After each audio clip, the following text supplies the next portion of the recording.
or NYUUJ, or nudge, as we like to call it, is born out of the expectation that UUs around the state would appreciate the organizing power of a network that we can leverage, bringing our shared values into the public arena.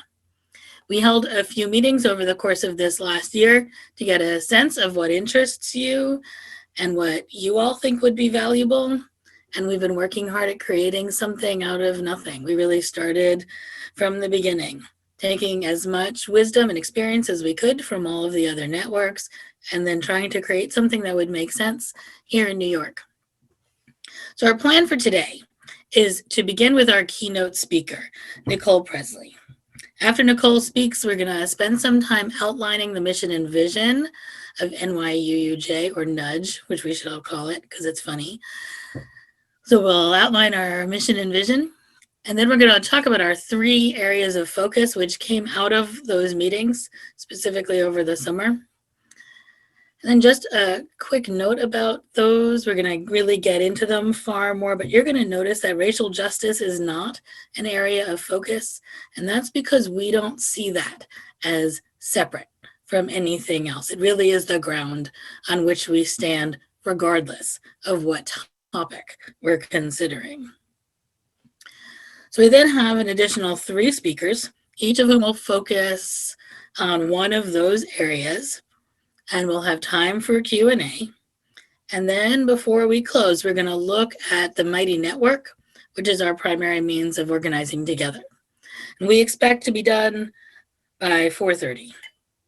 So to make sure that we stay on time, I'm going to turn this over to Nicole Pressley, the newly named Field and Programs Director, part of the UUA's organizing strategy team, where she brings her strategic thinking, her vision for UU organizing, and her love of building justice-centered community.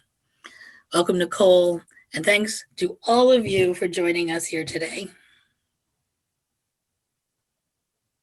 Thank you. I'm really excited to be here today. It's always nice to be in a Zoom room where folks tell you where they're from in the chat, and you actually have know where those places are and have been to many of them.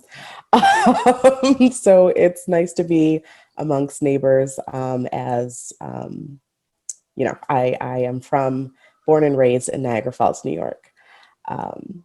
So love New Yorkers, the full state, of course. So I was invited here today to talk to you all about the importance of organizing. And oftentimes when folks are talking about organizing, the best way to talk about why it's important and how it's powerful is to describe it using a story. We present, right, a conflict, a problem, a protagonist, right, the major characters that contest with the problem, and the resolution, right? They win or they don't win, but there is an ending. And essentially, a lot of times that is organizing.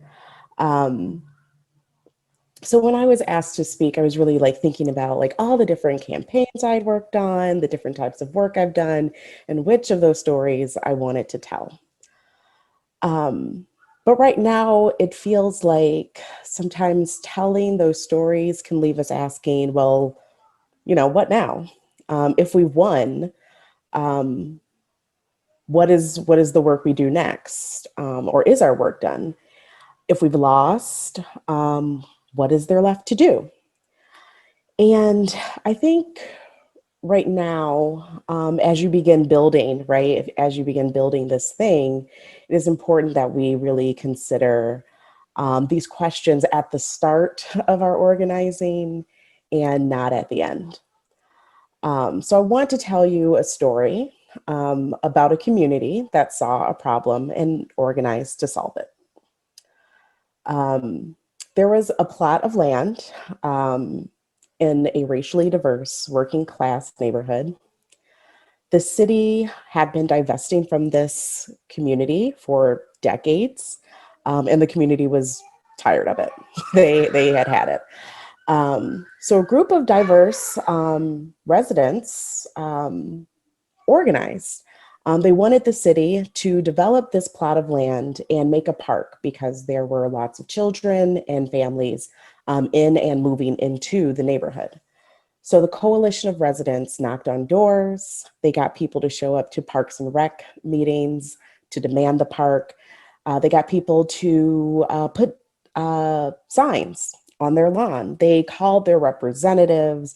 They held community meetings and even got some businesses to support this project. Eventually, they built up enough power to force the city to move some funds to develop the park. They won. The story could end there. It was, in fact, a victory. The approval from the city was there, the money was there, the hundreds of people that mobilized for the fight were now at home celebrating and waiting for their park to arrive. And we could end the story there, and it would be very convenient. And we could say, look, strength in numbers, right? Mobilize, put pressure on your representatives, talk to the people and get them involved, and get everyone unified for a specific effort. But the story of this park does not end there. The Parks and Rec folks, right? They had to design the park. And because these were really, really good organizers, they made sure that the coalition, right, had final approval of the plans.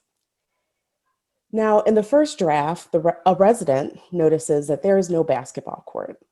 And she talked about how there was actually one church in the neighborhood that had a basketball court, but it was only open when the church was open. And that many of the kids had complained that they want to use this basketball court, but like not just on Sundays from 9 to 5, right?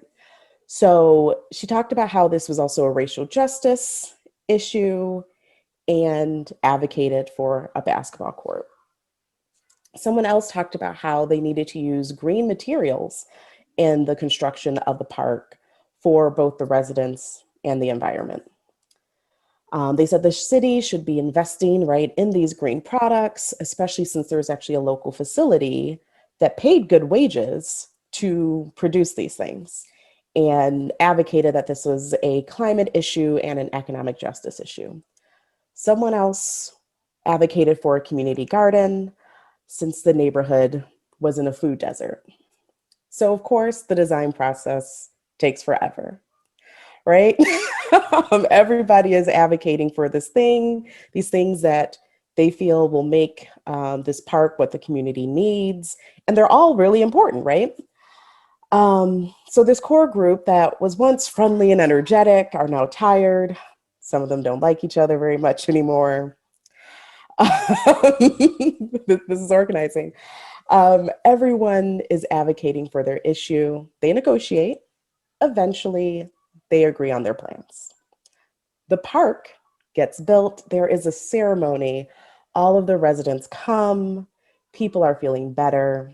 And everyone is in awe that through people power and even principled struggle, they got this park, right? Massive achievement. And it's yet another victory. And we could end the story there, and we'd have another successful organizing story. But some time passes, right?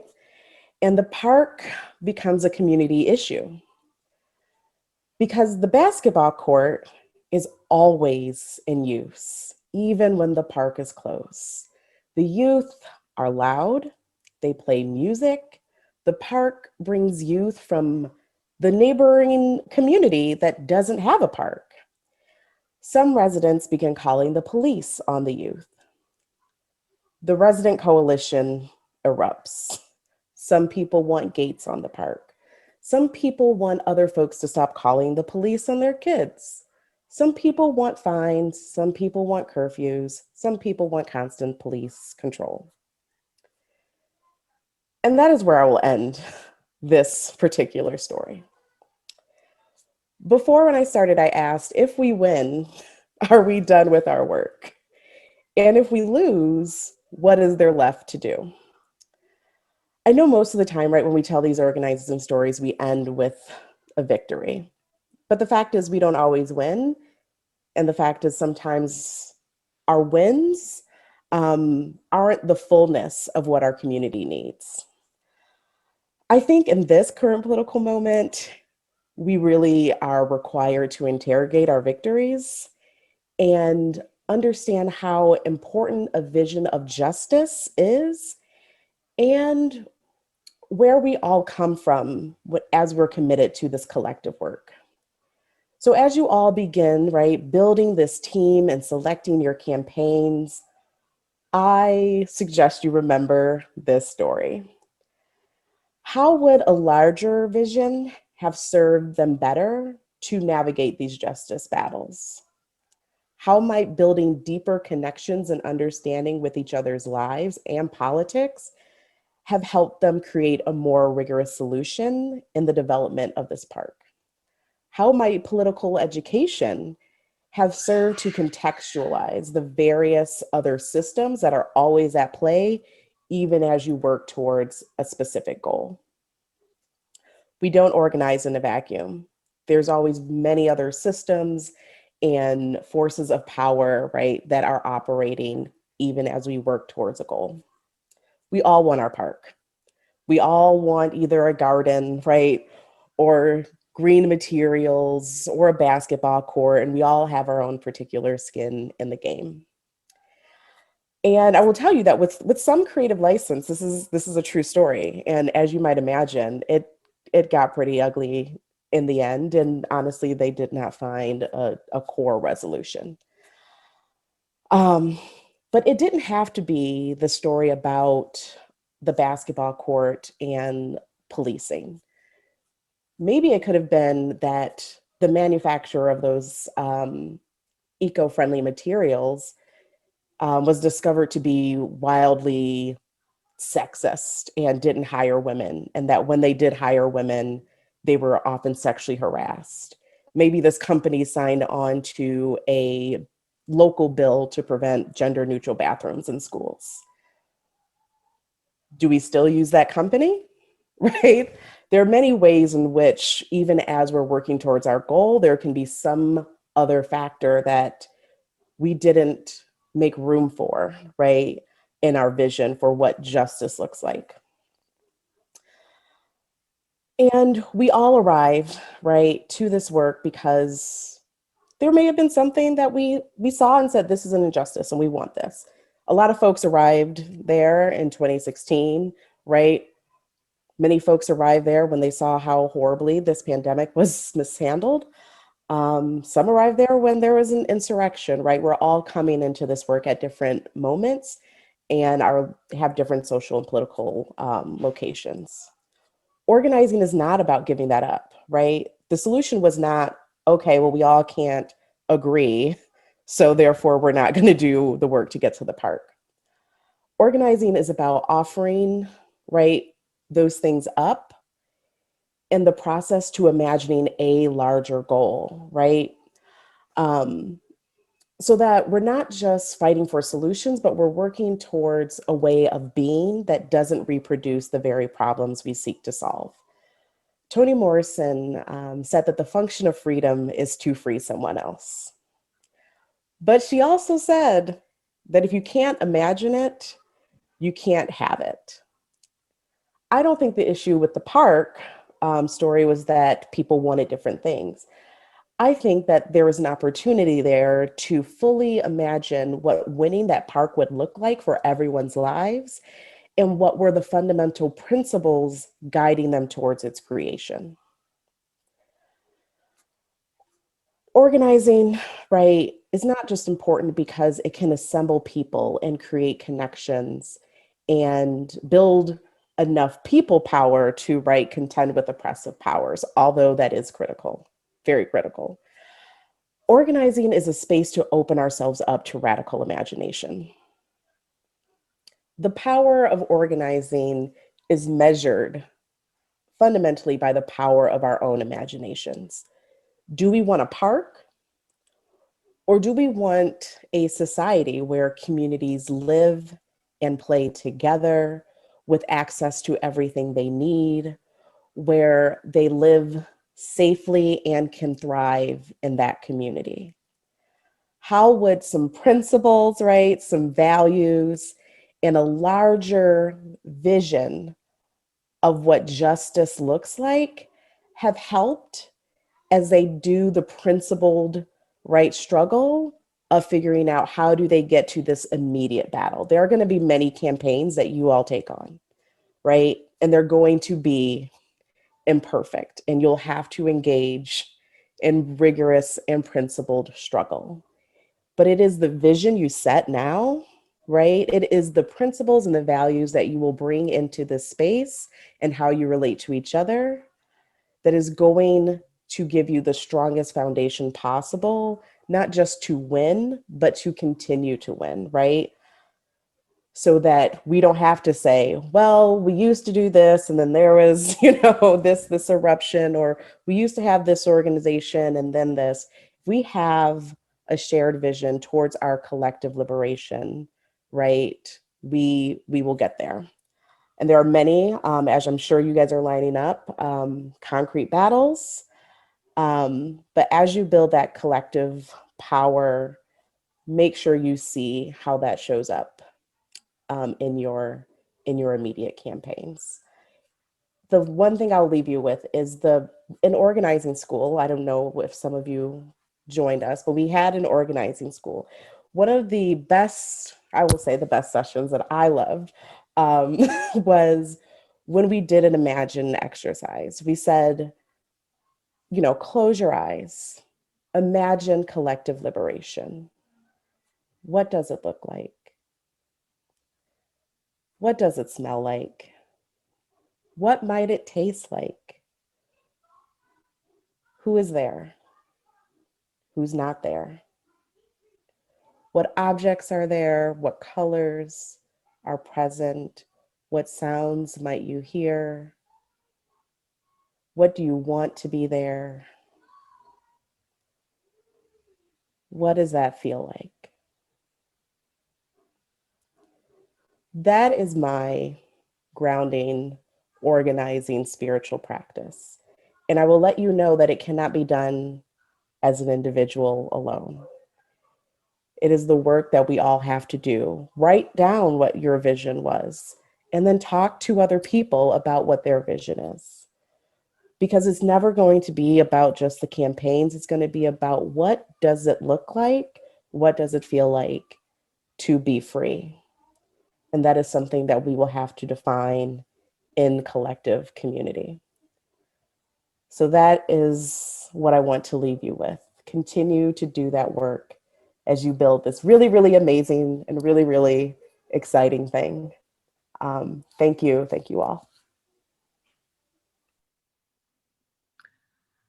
Thank you so much, Nicole. It's so great to hear from you as we're looking ahead to building our organization. And we thank you so much for your leadership of UU the Vote. That was something that so many of us were able to get involved in and really feel part of something bigger, something that was making a difference.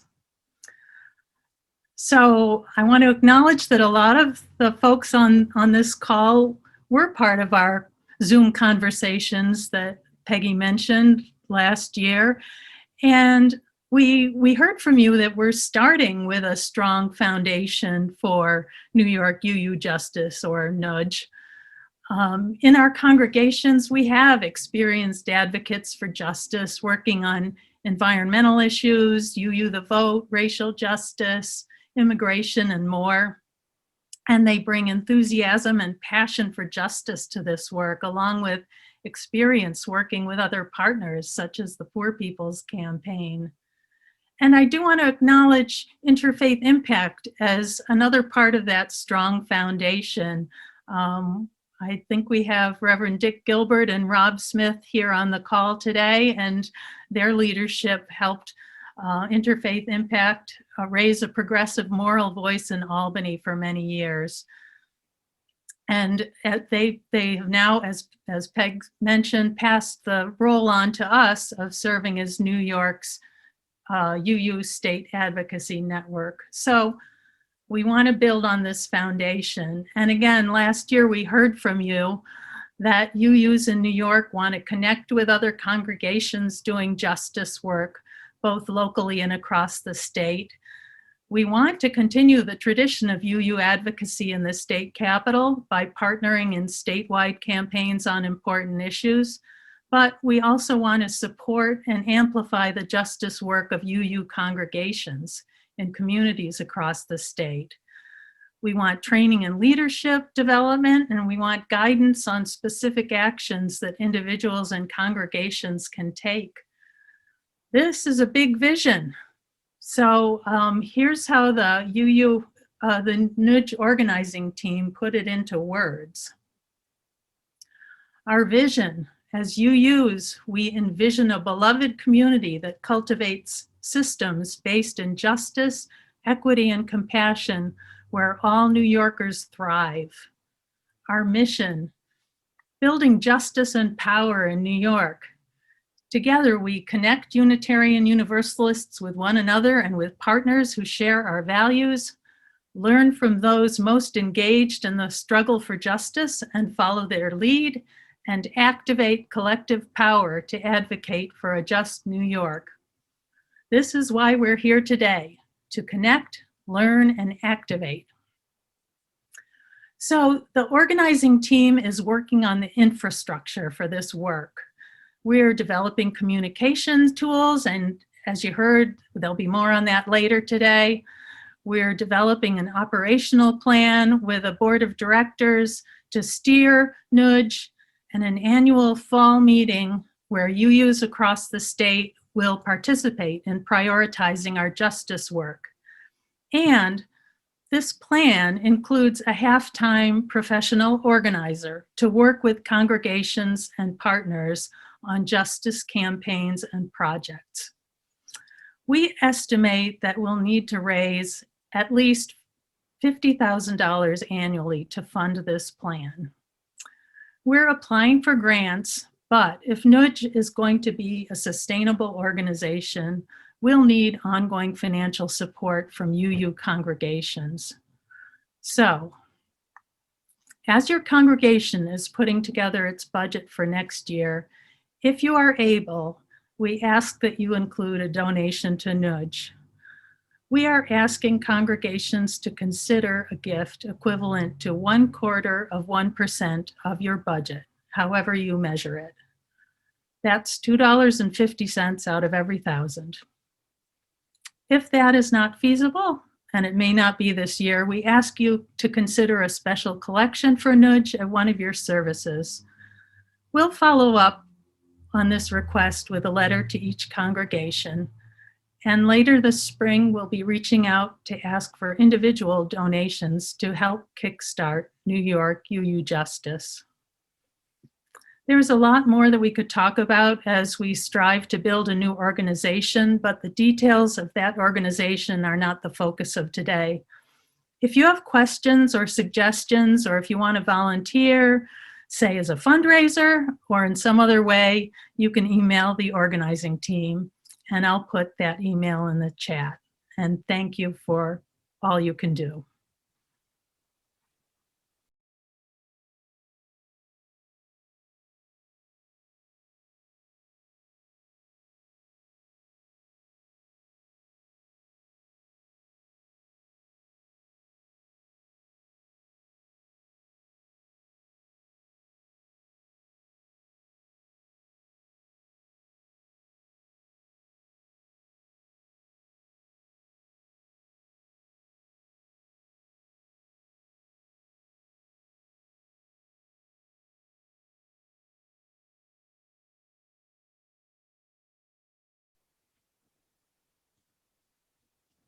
And good afternoon, everyone.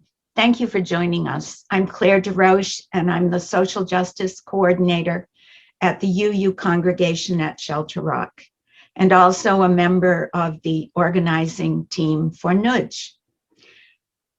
As was said earlier, for this afternoon's program, we looked back at previous communications from you, and we chose 3 issue areas that you found to be of interest. climate justice, criminal legal reform, and healthcare.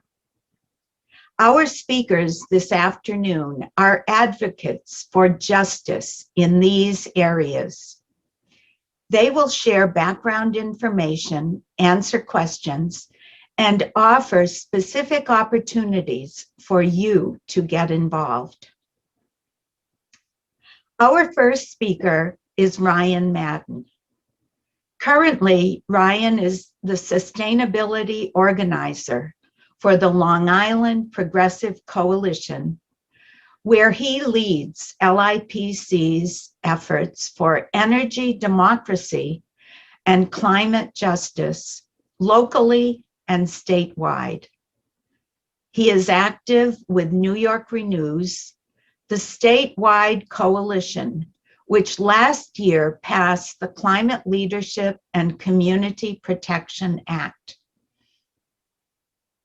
Now, this coalition is advocating for the passage of the Climate and Community Investment Act. Ryan, could you please tell us about this bill, what it will do, and why we as Unitarian Universalists should work for its passage? Certainly. Good afternoon, everyone. Thank you, Claire, for the introduction, and to you all for time today. It's really amazing to see over 90 folks across New York State on a call, especially as I'm here to talk about a statewide climate coalition that I've been invested in for over 5 years now. So as Claire mentioned, my name is Ryan. I am the sustainability organizer with the Long Island Progressive Coalition, obviously based on Long Island, but we've been a steering committee member of New Yorker News for a few years now, and we're an instrumental part in helping to pass the Climate Leadership and Community Protection Act, which essentially sets us up to transition all of New York State's economy off of fossil fuels and ensure that 40% of the benefits of the investments that go into making that transition go to environmental justice communities, communities hit first and worst by climate impacts and a legacy of fossil fuel pollution. And so I'm actually going to put in, over the course of time, if it makes sense, I can put in a couple of different links to things, including a toolkit around the Climate Leadership and Community Protection Act, because we're actually right now in the midst of some really crucial implementation processes, because once you pass a comprehensive bill like that, there's a lot of work to do to transition one of the largest economies off of fossil fuels. So there's a lot of different working groups and advisory panels that are currently drafting a bunch of policies around how we're actually going to do that, and we're trying to intervene in this moment. But what we're also trying to do, deeply connected to the success of realizing the Climate Leadership and Community Protection Act, is passing the Climate and Community Investment Act, which is a fee on corporate polluters that would levy a fee per ton of greenhouse gas emissions and other co-pollutants to generate $15 billion on an annual basis to invest in this just transition off of fossil fuels. And so the fee would be levied against point source pollution, but also at the most uppoint stream of importation of fuels into New York State, since there's not actually a lot of extraction that happens within the boundaries of New York State. And so what we would do is create this new authority in New York State to collect the fee and then use the $15 billion on an annual basis to invest in large-scale renewable energy programs, community transition programs to incentivize community ownership and management over the renewable energy infrastructure, and again, prioritize investments in environmental justice communities, low-income communities, and communities of color to really lead in this transition away from our extractive economy. It would also ensure a transition program for workers, so any workers who are displaced as a result of this or need job training or early retirement or pension support. We don't want to leave any worker behind in this transition. As well as communities, right? A lot of communities host fossil fuel infrastructure that make up a tax base of that area. And so if there's any loss of tax revenue as a result of shutting down a fossil fuel plant. We want to make sure those communities are made whole and there's no impacts to municipalities, school budgets, etc. And then the final bucket is just an energy rebate, because we know anytime you try to levy a fee against a profit-making entity, they will try to pass along the costs. So although we have a couple different mechanisms in which we try to avoid that, and ultimately that is the decision that they are making, we want to insulate anyone, especially folks who face high energy burdens, from seeing any cost increase. So that rebate ensures that at least 60% of New Yorkers don't see any increase in the rates, and some of them actually get out ahead. And we do that through transit vouchers, direct payments, subsidies, and other measures. So we really see that as a necessary component in funding the mandates of the Climate Leadership and Community Protection Act and bolstering a massive amount of public investment into this transition. And in doing that in a way that ensures that payment is going to those particular areas, because it's really hard to ensure that money goes directly to things in New York State. So the Investment Act sets up these structures and processes to the best that we're able to in New York, to ensure that those $15 billion on an annual basis, which will create like hundreds of thousands of jobs up until 2050, are actually going to the things that we want them to go to. And this is deeply aligned with values around economic, racial, and social justice, around prioritizing community. And so I'll stop there. I don't know if this was my full spiel or I'm just answering one question, but I feel that that's probably enough for now. Thank you so much, Ryan. And no, I didn't mean to limit you to just that one question. So if there's something else you want to add now, that's fine. But we will be taking questions after all three speakers. So I want to remind our audience that right now, if you have questions for Ryan, put them in the chat, which we will be monitoring. And then there is time in the program to have our speakers answer your questions. So please do that. Thank you so much, Ryan. And yes, climate justice and working on the work of the New York Renews Coalition is so much in line with UU principles. So thank you. We're really grateful.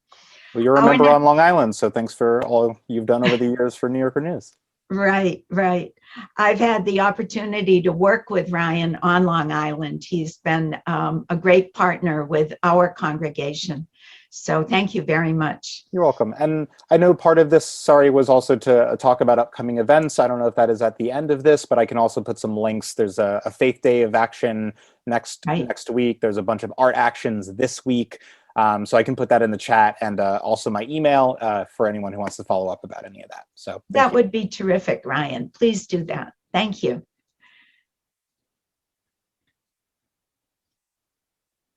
Now we're going to turn to the area of criminal legal reform. And our advocate in this area is Jerome Wright. Jerome is a native of Harlem who arrived in Buffalo in 2009 after 3 decades of incarceration. When speaking of Jerome, the prophetic words of Malcolm X are singularly applicable. There is no shame in having committed a crime. The shame is in becoming a criminal. During his years of incarceration, which included time in solitary confinement, Jerome ceased being a criminal and devoted his life to becoming the man he knew he was created to be. He initiated a successful mentoring program in prison, and upon release, he was able to use that program to help at-risk youth and adults turn their lives around. Jerome is no stranger to the faith community. He is a deacon in the church that he attends. And in my work with Jerome, he brings that sense of commitment, that sense of faith commitment to the work we do in the work to pass the Halt Solitary Confinement Act. Currently, Jerome is the upstate organizer for the Campaign for Alternatives to Isolated Confinement, the statewide group which advocates for the passage of the Halt Solitary Confinement Act. From working with Jerome in the Halt campaign, I know that he will help us understand more deeply why people of faith should be concerned about the issue of solitary confinement and what we can do to end this form of torture. Welcome, Jerome. Thank you. Can you hear me? Yes. Thank you, Claire. Thank you, Claire. And I know you guys don't do shout outs, but I definitely want to give a shout out to Claire. Claire Derouche has been an amazing advocate, an amazing mentor, and she comes up with the most amazing ideas. I think she is an anointed organizer in her own right. And I really personally appreciate her, and the campaign loves her. And thank you for this opportunity to address you. I'm looking at this thing, and we got almost 100 people. I don't even think 100 people went to church this morning. So to have 100 people on a Zoom this afternoon is a monumental accomplishment, and I am so glad for this opportunity to address you. For putting aside for a moment, and forgive me my sordid past, I did happen to spend 7.5 years in solitary confinement. And what I want to first start off by introducing you to is something that most people never ever really get the chance to experience on any level, but you will right now. So give me 1 second. And let me cue this up, and please listen.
I'm not sure how well the sound reproduction of that was, but I want to explain to you what that was.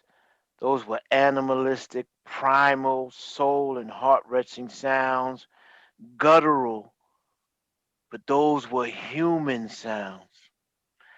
That was the sounds of men, tortured souls, traumatized spirits, and the tragic failing of our humanity. Man's greatest inhumanity to man is the advent, the use, and the abuse of solitary confinement. Our DNA, our very nature, how God created us was to be in community with each other and to never be isolated. To be ostracized and isolated are perhaps the two greatest evils anybody who shares this human experience can experience. And both of those are wrapped up in solitary confinement's torturous nature. What you heard were the screams, the kicking, the banging. You know, when people think of solitary confinement, they think of some monastery where monks are, and it's you got to be quiet and you can and nirvana almost. Solitary confinement is the direct antithesis of that. It is a cacophony of discordant sound over and over and over again all day long. It is not sound deprivation, it is sound overstimulation. Add to that the specter of mental health issues. Add to that the specter of what you experience only a scintilla of in 2020. The vision that you got in 2020 by being socially and physically distant, by having to stay in quarantine in your homes doesn't even touch the surface of what it's like to be in a 6x9 cell for 24 hours a day for weeks, months, years, and even decades. I call myself a survivor, but I use that term loosely because there has been some residual damage from that experience. And nobody, I submit to you, who spends any appreciable amount of time in that circumstance will come out unscathed. Legally, it is against the law. The Mandela Rules, affectionately named by the UN General Assembly, says that no human being should be detained in a cell or detained in a structure for more than 15 consecutive days, or else it is considered torture. Yet we routinely do this to men, women, and children every single day. Right now, while we're enjoying this Sunday afternoon Zoom, men, women, and children are screaming, yelling, banging, losing their hearts, their minds, their souls, their spirits, and ultimately, in far too many cases, their lives. Suicide in solitary confinement is at an exponential proportion. It has now become death, suicide, and solitary death by incarceration in a state that has no death penalty. People of faith, believers of God, know that we are all created in a way that we need to respect and dignify our existence. And the further we get away from our humanity by dehumanizing others, the less human we all become.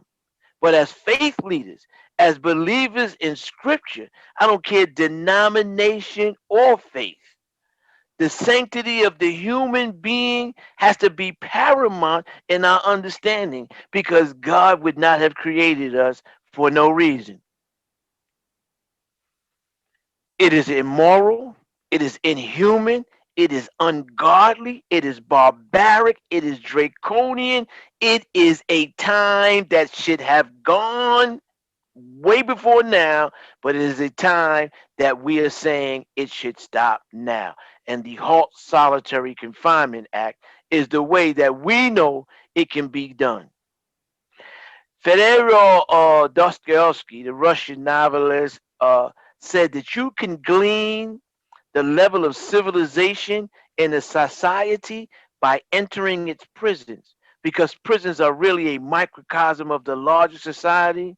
And if we call ourselves the land of the free and the home of the brave, and we call ourselves people of God, and we still subject our citizenship to the most debased, dehumanizing, tortuous, and traumatizing way of treating anybody, I submit to you that right now you will go to jail for treating an animal, a dog, a cat, a horse, a rabbit in the ways that we currently allow and legally support treating human beings in prisons and jails. That has got to stop.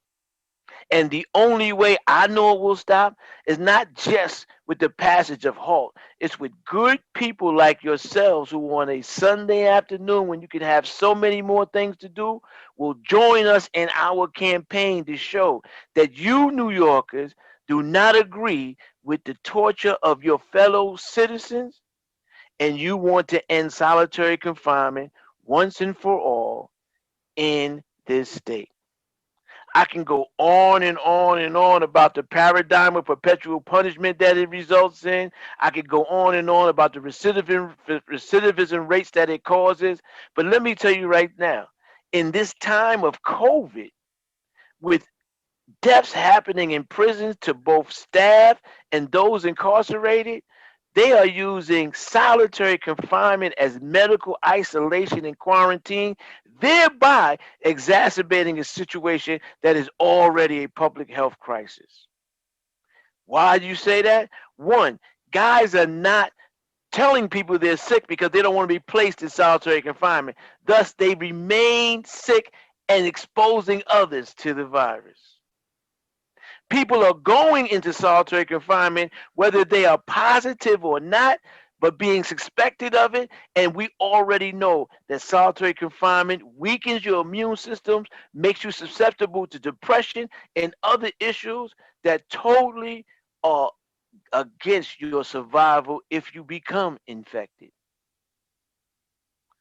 He let all of our elders die in nursing homes and then underreported it. Could you imagine what's being done in our jails and prisons? So I ask you, we're going to have a chance to tell you what you can do, but I'm telling you what you must do. You must stand with us to demand that this practice end, that we no longer traumatize, torture, and kill our citizens, regardless of crime. And let me tell you, I like the fact that the UUs look at everything through the racial kaleidoscope, regardless of whether it's put in writing or not. But this is disproportionately an issue that impacts Black, Brown, and Latinx people to the tune of almost 60% of those in solitary confinement are Black. That is an abomination. And in this time of Black Lives Matter, we need our allies to stand with us to say this is another vestige of slavery, another vestige of oppression, torture, and racism that we no longer want or need. Thank you for your attention. I look for your support. God bless you all. Zoom. Thank you so much, Jerome. I did go to church this morning, but now I've been to church this afternoon too. Thank you so much. You can't go to church too much these days. As we said earlier, we will have a time when our speakers will answer your questions, so please put them in the chat. Our speakers don't have to answer them in the chat, but we're going to have time to hear from them, and they will be answering your questions. So now it's time to hear from our third speaker. She is Corinne A. Carey, Esquire, and she is the Senior State Director for Compassion and Choices for New York and New Jersey. Corinne's legal career has included a decade with the New York Civil Liberties Union, where she served as Deputy Legislative Director. And prior to that, she was a researcher for the US program at Human Rights Watch. In her spare time, Corinne volunteers as a political and public affairs correspondent for the Hudson Mohawk Magazine, an evening radio show on WOOC 105.3 FM. As I said earlier, Corinne now works for Compassion and Choices, the nation's oldest, largest, and most active nonprofit organization committed to improving care and expanding choice at the end of life. The organization works towards a society where people receive state-of-the-art care and a full range of choices for dying in comfort, dignity, and control. Welcome, Corinne. We're eager to hear about opportunities for us as Unitarian Universalists to support the work of this organization. Thank you so much, Claire. And this has been it feels like a blessing to be invited to this meeting and to hear everything. I've worked on the issue of stopping solitary confinement in New York. And so, Jerome, I really appreciate everything that you said and the progress that this movement has made. This is a little different. I'm going to share my screen and I am going to show you some stuff. Hold on. Navigating. All right. Okay. So Claire kindly talked a little bit about Compassion and Choices. While Compassion and Choices provides online resources and tools, end-of-life consultation services, and conducts impact litigation, the main focus of our work for the past 6 years here in New York has been to pass the New York Medical Aid in Dying Act, which I believe is smart, compassionate policy for our state. Let's start out by talking about what medical aid in dying is. Medical aid in dying allows a mentally capable, terminally ill adult with a prognosis of 6 months or less to live to request and receive a prescription for medication that they may choose to take to bring about a peaceful death, so long as they are able to self-ingest the medication. In the past 6 years, or I'm sorry, in the past 5 years, 6 states have joined a number of others in passing these laws. Medical aid in dying is now authorized in 10 jurisdictions, and 1 in 5 adults now lives in a state where medical aid in dying is authorized. Most recently, our neighbors in New Jersey and Maine passed this legislation in 2019, and I was privileged to run that campaign and now to be working with patients, doctors, health systems, and others in the state of New Jersey, helping to implement that law. The momentum to expand end-of-life autonomy continues. This map just shows you the areas where Compassionate Choices has volunteers and staff on the ground trying to pass legislation, and New York is one of those. New York's Medical Aid in Dying Act was first introduced in 2015. The bill is sponsored by Senator Diane Savino and Assemblymember Amy Paulin. It passed the Assembly Health Committee in May of 2016, but it hasn't moved since then. It currently sits in the Assembly Health Committee, and the bill number is, conveniently for us, a countdown. It's Assembly Bill 4321. The bill has gained 45 sponsors in the Assembly, and we're waiting for the Senate version to drop within the next 2 weeks. One thing I'll point out about our bill sponsors is that the diversity of those bill sponsors is remarkable. From upstate to downstate, rural, suburban, urban, many of the last few sponsors that we gained have been, young members of color that just entered the legislature. We've got faith leaders, we've got people of all different denominations who've signed on and lent their name as bill sponsors. So we're particularly proud of that. The eligibility requirements to take advantage of medical aid in dying are clear. One must be an adult, 18 years of age or older, have a terminal illness and a prognosis of 6 months or less, be capable of making their own healthcare decisions and of acting voluntarily, and they have to be able to self-ingest the medication. There are more than a dozen safeguards attached to this bill. This slide is intentionally hard to read. The point here is to show you that there are many safeguards, more than any other end-of-life option, but I'm going to call attention to just a few. One safeguard is that if either doctor has concerns about the patient's mental capacity to make such a decision, they have to make a referral to a mental health professional for an assessment, and the medication can't be prescribed until mental capacity is determined. Another safeguard, that the attending physician must inform the requesting patient of all of their end-of-life care options, including hospice and palliative care and symptom management.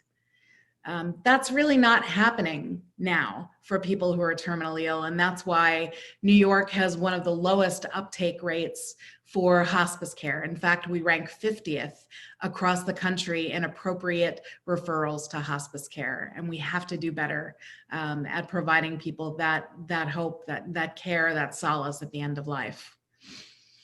Another safeguard is that the patient must be able to take the medication themselves. The idea of autonomy runs deep through this legislation from start to finish.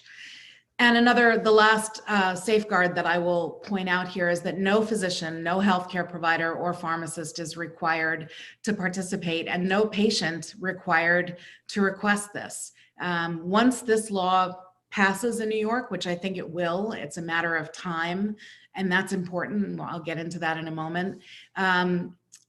This changes nothing for someone who doesn't believe in it. So, you know, again, this issue of autonomy for everyone involved. Support for medical aid in dying is consistent across the state of New York, and it's around 63% according to the latest comprehensive poll done by Quinnipiac University.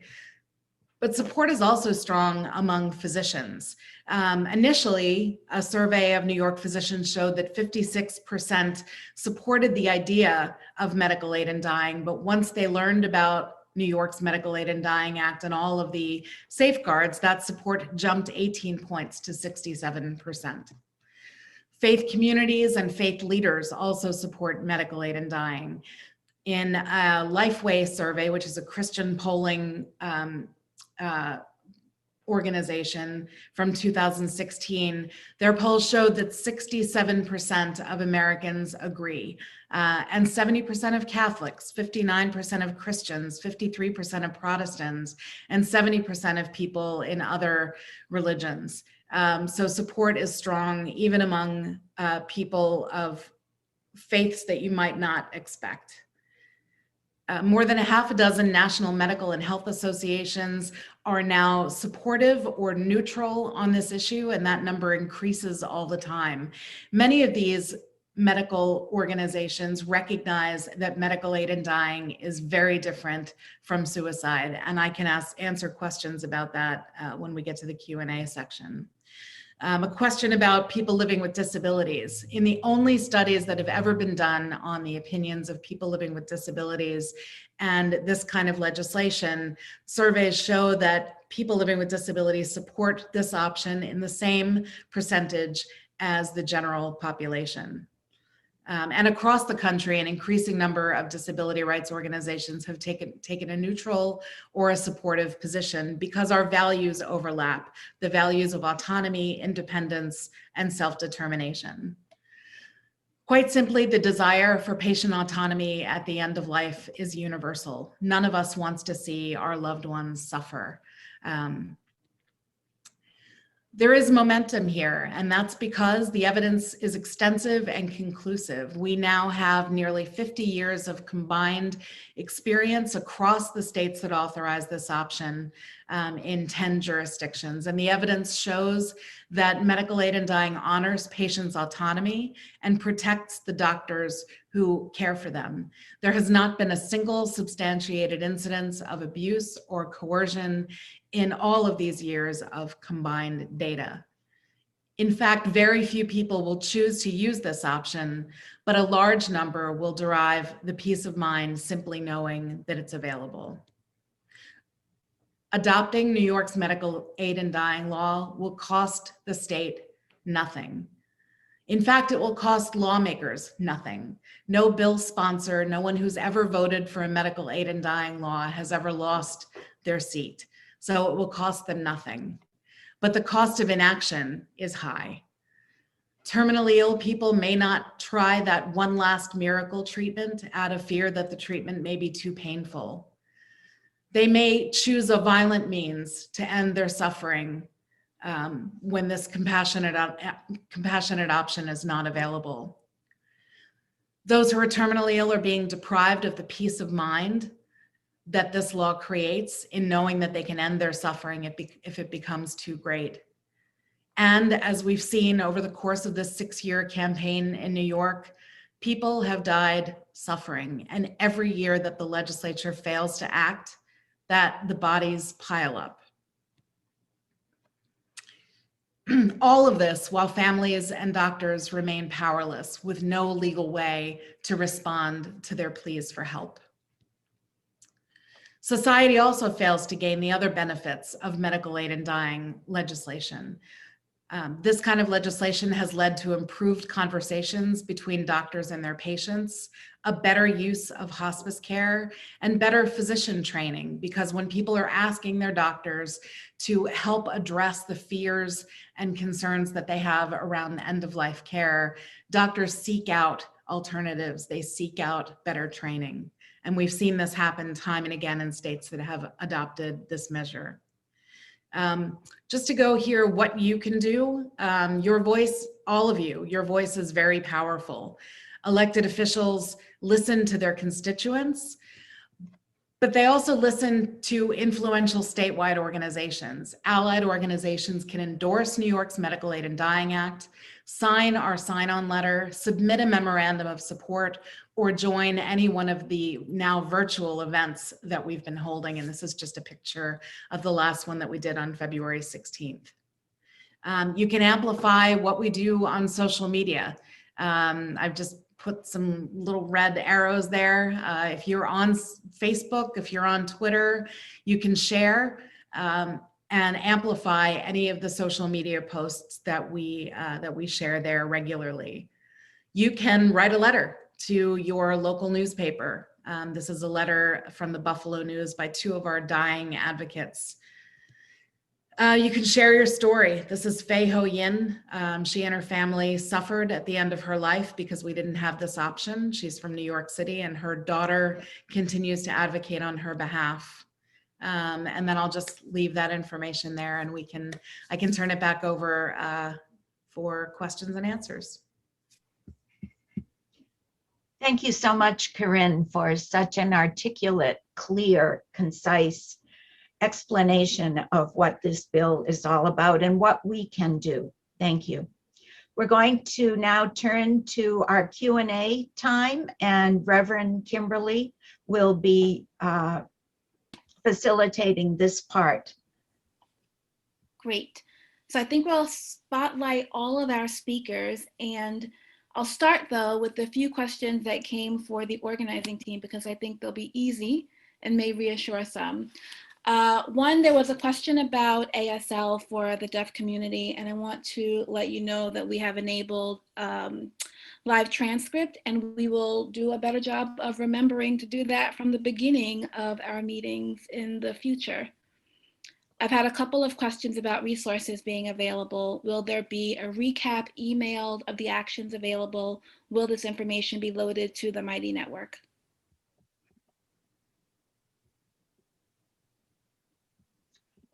Yes, that is certainly something that we can pull together and send to all of you. Absolutely. And some of us have been putting links in the chat, but we will collect all those links and put them in an email to all of you. So be looking for that, please. Awesome. So I think we're getting all of our speakers spotlighted, and I'll just take them in order. And if you continue to have questions, keep loading them into the chat. The first is for Ryan from Patricia Alden. Are there links between NY Renews and nc350.org? Yeah, I actually started messaging people to answer questions, but for the larger conversation, yeah, 350, the 350 network, there's a bunch of groups that are part of our coalition and are active leaders at New Yorker News.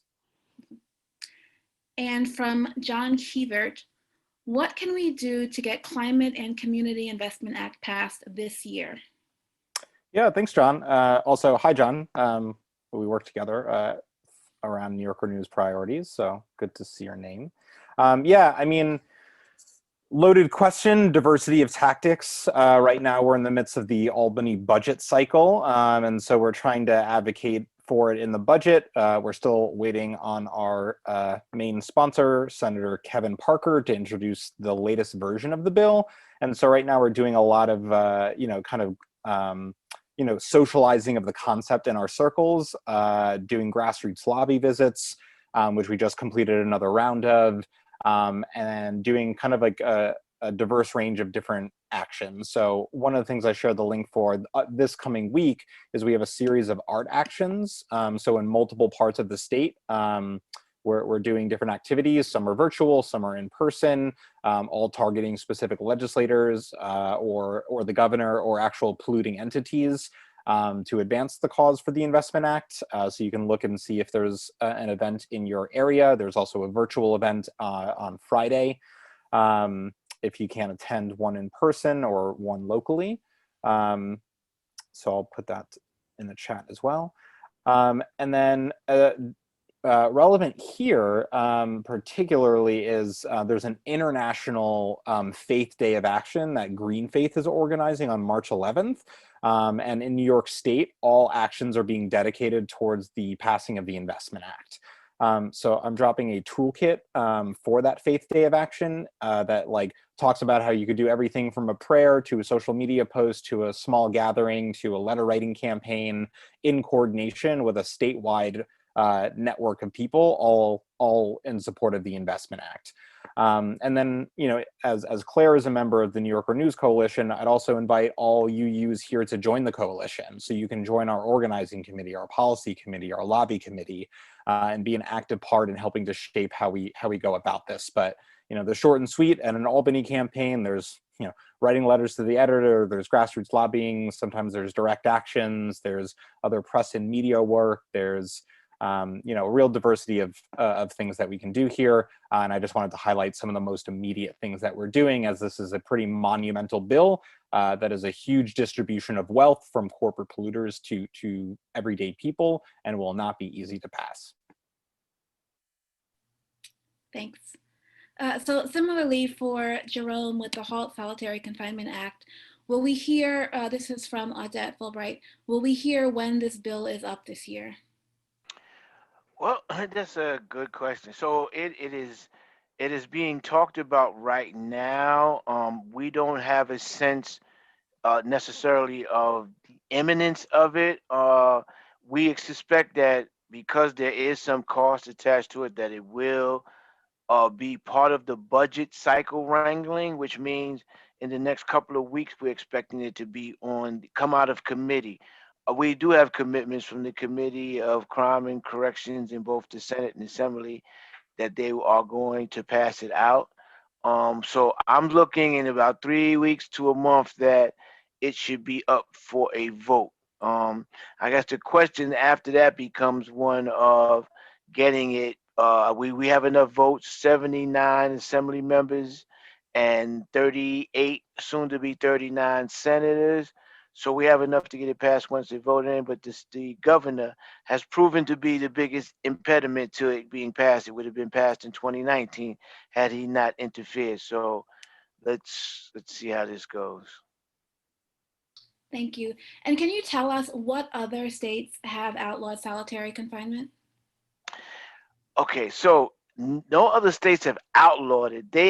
That's why it's important for the Halt bill to be enacted, because the Halt bill takes all of the states like Colorado who've outlawed the 15 days, like North Dakota who outlawed it for youth, like Onondaga County, which also outlawed it for youth and some mentally ill. A couple of jurisdictions in different states have done piecemeal parts of the bill.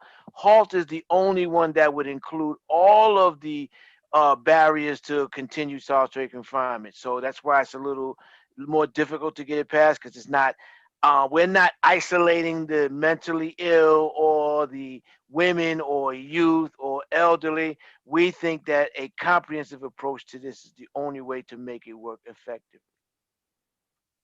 Thank you. So we have a couple of questions for Corinne. First, why is New York State, this is from Betsy Tomic, why is New York State 50th on the list of people who take up hospice? I think there are a complex set of reasons. I think people are very reluctant to talk about death and dying. I know from my own experience, when my dad was dying, we as a family didn't want to admit that he was at the end. Doctors didn't want to admit failure or what they see as failure. And so when conversations about death and dying become more normalized, people start talking about what they fear. And then in return, doctors make appropriate referrals to hospice care. So in my case, for example, my dad got into hospice care 72 hours before he died. He could have gotten the benefits of hospice for several months, and it would have made a tremendous difference in his quality of life at the end. And so what we've seen is in states that have passed medical aid and dying laws, conversations about death and dying become more normalized, and those referrals happen more naturally. Thank you. Also for you, Corinne, what about the New York Health Act? Oh, yeah. I mean, personally, I'm a huge proponent of the New York Health Act. I'm a member of the League of Women Voters, and we just did a huge concurrence discussion across the chapters in the League about the New York Health Act. And I'm very excited about that campaign. It's not my campaign, but I would love it if this organization invited a speaker from the New York Health Act campaign to give a presentation. It's very exciting times. I think that there are very few people that could look at our healthcare financing system, especially in light of COVID, especially in light of the racial disparities that we've seen, and not think that we need dramatic action to pass the New York Health Act and pass it now. So I sound like an advocate for that group because personally I am. Thank you so much, Corinne and Jerome and Ryan. These meetings always go so much more quickly than we think they will. There are a couple of questions, I think, in the chat about further action. And so I want to turn this over to Sam, who can introduce us to the Mighty Network, which is the platform that we are using to connect and to enact this stuff together. Okay, thank you very much. I'll do this as quickly as I can. Any organization needs to be connected electronically, and so I'm going to share a screen with you to just show you a little bit about how we're connecting, so you can track us and get involved in different things. So this is our website. It's nudge.org, nyuuj.org. And this is actually a reboot of an older website. So it's got some things on it that are a little on the old side. But the most important thing here is the contact us. So if you want to get connected, this is the place to go. The best way to get connected is through our MailChimp email list. And if you go there now, you can sign up for that. The one thing that I'd like to talk to you a little bit about is our social media site. We have one using the Mighty Networks.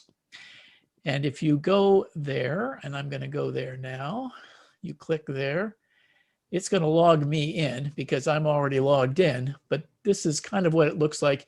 You would see a screen that looked like this, and then you would be able to request to join, and you could fill out some information, and then once you've been approved, you'll be able to see a screen like this. We have the home screen that has sort of the timeline here of different posts that we've done.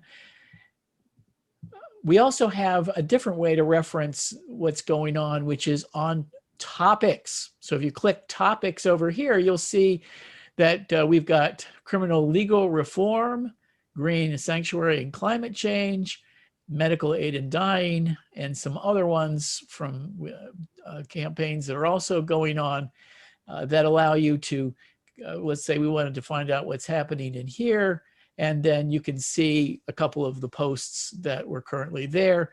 And once you're a member of this, you can post stuff here yourself. You can just type stuff in here and it will get posted.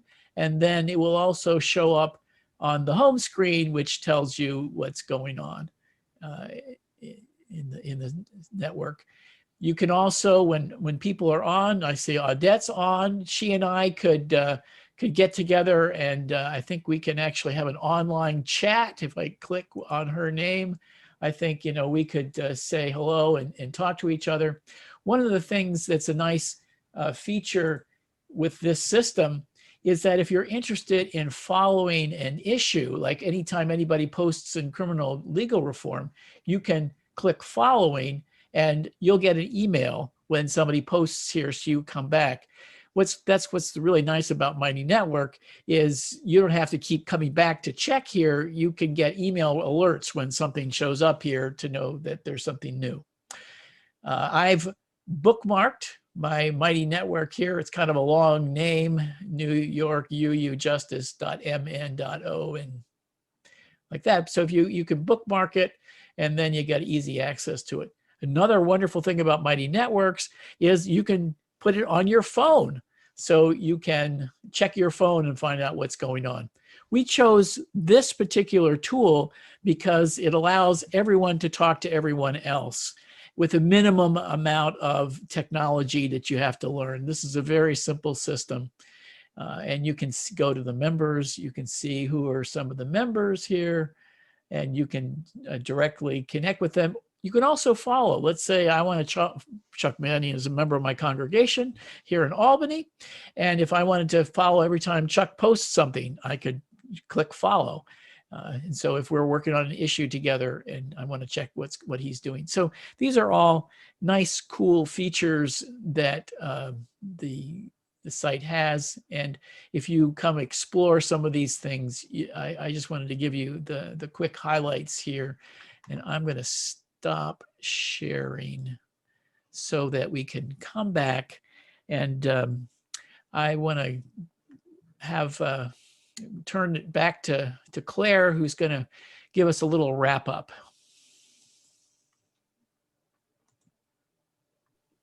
Thank you so much, Sam. So I have the pleasure of closing us out this afternoon. And I think you'll agree it's been time well spent. I feel re-energized, and I hope you do too. First of all, I want to thank our speakers, to Nicole, Pressley, who kicked off our time together with such a wonderful story that has so much meaning to it that we can use in our own organizing efforts.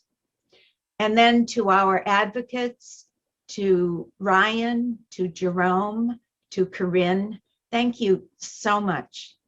You have not only provided us with invaluable information, which we will be sharing with everyone, but you've also inspired us to continue this work, which we know our world needs so desperately.